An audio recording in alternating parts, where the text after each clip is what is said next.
through each edge index. I then look up in another little table the indices of the two corner points that form that edge. With those, I can calculate the position at the center of the edge and add that to my list of vertices. All we need to do now is march through the entire space and construct the mesh one cube at a time. Behold, marching cubes. By the way, in the code I just showed, I was creating a new vertex regardless of whether one already existed in that position. A more sophisticated implementation could share vertices between triangles, but I just wanted to make it as simple as possible for the example. The result here is also extra blocky looking because I'm always placing vertices at the midpoint of the edge, but to be more accurate we should try estimate where along the edge the surface actually is.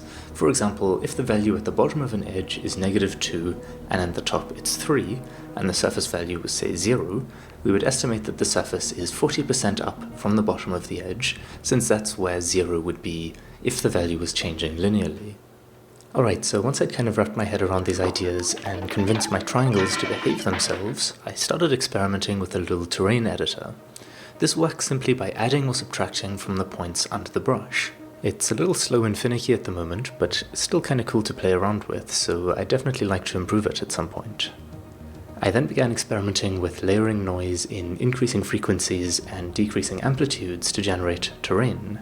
I didn't spend too long on this, but I think in general the results are more interesting looking than pure height map terrain because you get some overhangs and nice details like that, although sometimes the physical feasibility is questionable. Anyway, one effect that I found kind of cool is terracing.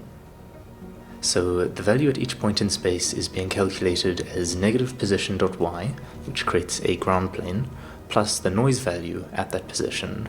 To add terraces, we just need to add position.y mod the terrace height that we want. A small change to the calculation, and we have spherical worlds instead. While I was playing with some more noise, I created something that looked a little like a fish tank, and I thought it might be fun to explore an infinite underwater world. To support an endless world, I needed to be able to break things up into chunks, like so. Once I had that working, I added a little cylinder as a submarine so I could swim around, and I also converted my marching cube script to a compute shader, which sped it up a lot. This would be great if it didn't also turn everything into spaghetti.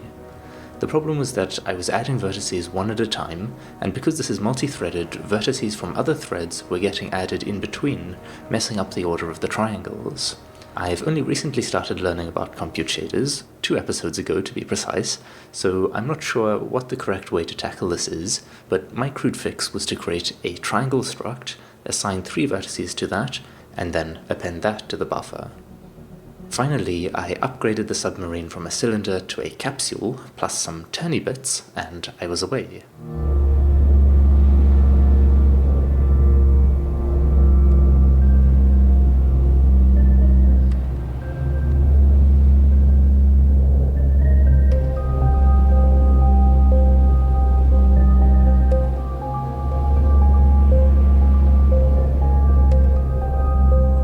So this brings us to the end of another coding adventure. I'd definitely like to expand on the terraforming tool, and experimenting with the erosion from the first episode on the terrain from this episode would be pretty interesting as well, I think. Anyway, until next time, cheers.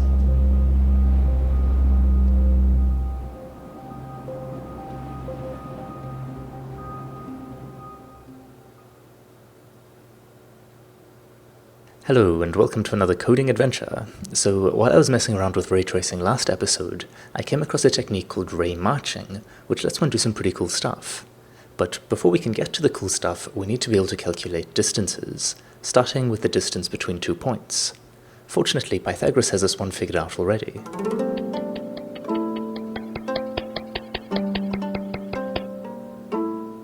Next, the distance from a point to a circle. This is just the distance between the point and the circle center, minus the radius of that circle. By the way, this is called a signed distance function, because if the point was inside the radius of the circle, the distance would actually be negative, and you'll see why this is useful a little later on. But for now I'm just going to add one more distance function, which is the distance from a point to the edge of a box. So wherever the point travels in this world of boxes and circles, we can figure out how far away it is from the nearest surface by just looping over all of the shapes in the scene, calculating their distances, and returning the smallest of those values. Imagine now that this point is actually an eye, and we want to see from its point of view. So we could cast out a bunch of rays and see which surfaces they collide with. To tell where this collision occurs, we could write some kind of intersection function, but that would limit us to using only shapes whose intersection we know how to calculate. To get around this, we'll start by calculating the distance to the scene, which gives us a radius in which we can safely move our point along the ray, without it going through anything.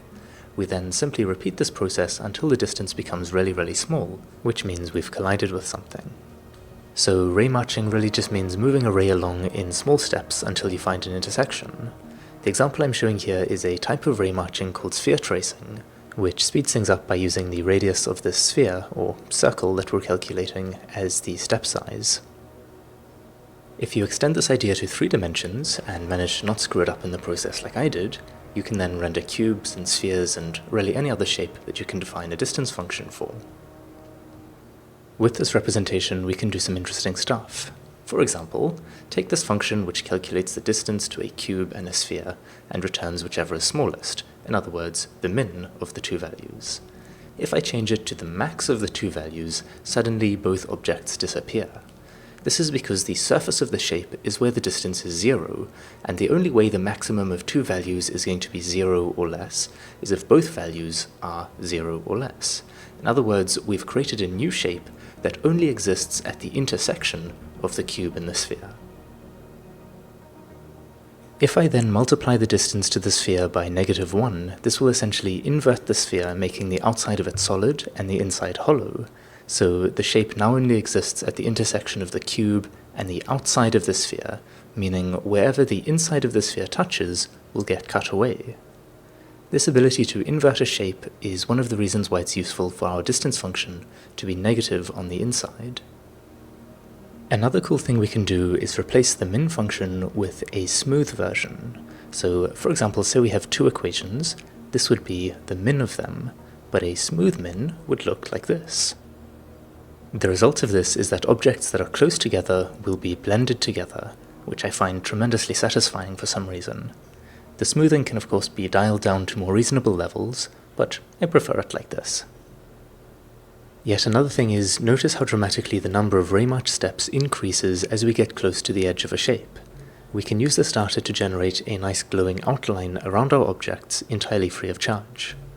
Once I had all this working, I thought it'd be fun to just mess around a bit, so I made up a distance function that takes the sine of the current position and blends that with some other nonsense. It resulted in this repetitive little world that I could fly around in, and tweaking the parameters made it all glitchy and weird. It was kind of fun to explore for a little bit, and for whatever reason this got me thinking about fractals.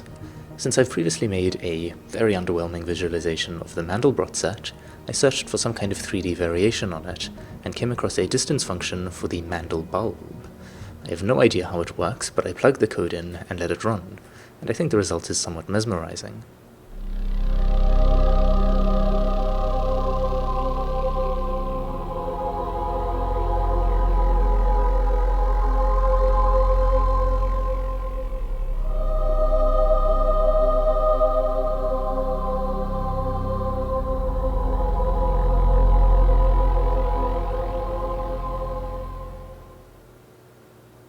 Well, that was quite an adventure, but I've of course only barely scratched the surface of what can be done with ray marching, so if you'd like to learn more, have a look at the links in the description.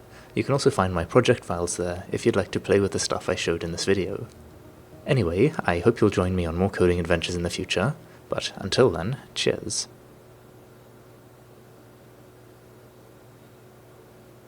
Hello and welcome to Coding Adventures, episode number 2. In the last episode, I worked on a little erosion simulation and got a lot of interesting suggestions on how to try and improve it. I really wanted to experiment with these ideas on larger and more detailed maps, so I of course simply increased the map size and the number of droplets in the simulation, and then pressed run.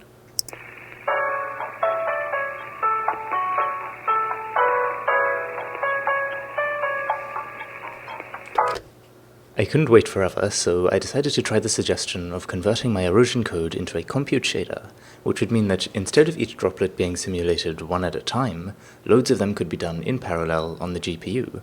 This of course sounds fantastic in theory, but unfortunately I had no idea how to do it. After a bit of searching, however, I came across an article called GPU Ray Tracing in Unity. I'm sure there are more direct ways to learn about compute shaders, but I was kind of curious, so I began reading. The first goal was to draw some spheres, so I began in C# by saying that a sphere has a position, a radius, and a color, and then generated a bunch of those with random properties, and sent that data to a compute shader. The shader's job is then to draw those spheres to a texture, so I first had to tell it to cast a ray out from the camera for each pixel in the texture, and then do an intersection test to find the closest sphere so that its color can be drawn to that pixel. With just these 256 rays that you see here, the result is of course extremely blocky, so I'll scale the texture to about 1,000,000 pixels instead. To make it a little prettier, I then wanted to add shadows. The way that this works is, say we have a ground plane and a sphere, and then somewhere up here is the light source, and in front is the camera. Now, say one of the rays of the camera hits the ground over here. Before we just draw the ground color to the pixel, let's first check if that point is in shadow. To do this, we cast a ray from that point towards the light source. If it is blocked by an object, as it is here by the sphere, that tells us that we are indeed in shadow.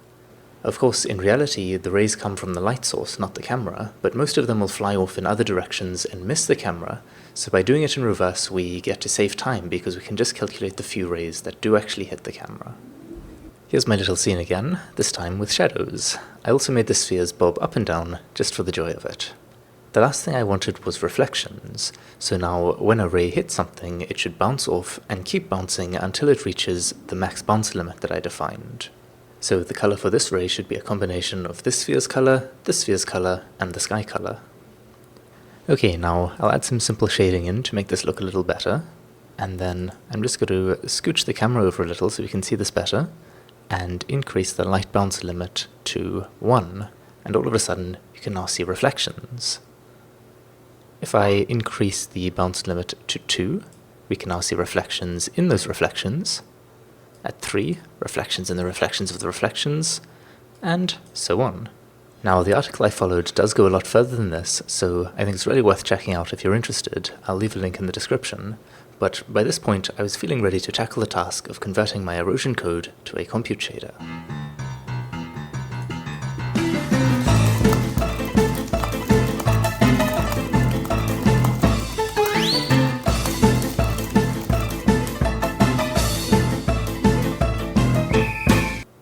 Well, it was a bit of a bumpy ride, but once I'd finally verified that it was working, it was time to put its speed to the test. So I set up a 1500 square map with 600,000 simulation iterations, which the old erosion code can crunch in about 43 seconds. Anxious to see if my work would pay off, I pressed run, and just 1.5 seconds later, the erosion was complete. So that means that it's now feasible to experiment with larger maps like this one, which of course I'm very happy about. I also converted the height map generation to a compute shader, and got a similarly dramatic increase in speed. Anyway, this video is titled Compute Shaders, so I should probably spare a moment to actually talk about the things. In the old code, I had this loop to sequentially simulate each droplet, but in a compute shader, there's this function here which is called the kernel. I have the code to simulate a single droplet in there, and the shader then runs many of these in parallel. The numThreads attribute lets me specify how many threads should be executed in a group, and when the shader is dispatched from the main thread, I can specify how many total groups I need. So if I want to simulate 100,000 droplets, I could have a group size of 1 and ask for 100,000 groups, or I could have a group size of 1,000 and ask for 100 groups. If I'm honest, I really don't know a thing about GPUs, so I don't know what this actually means, but I have found through trial and error that, in my case, setting the group size to the maximum of 1024 gave me the best results. To pass the original map data to the shader,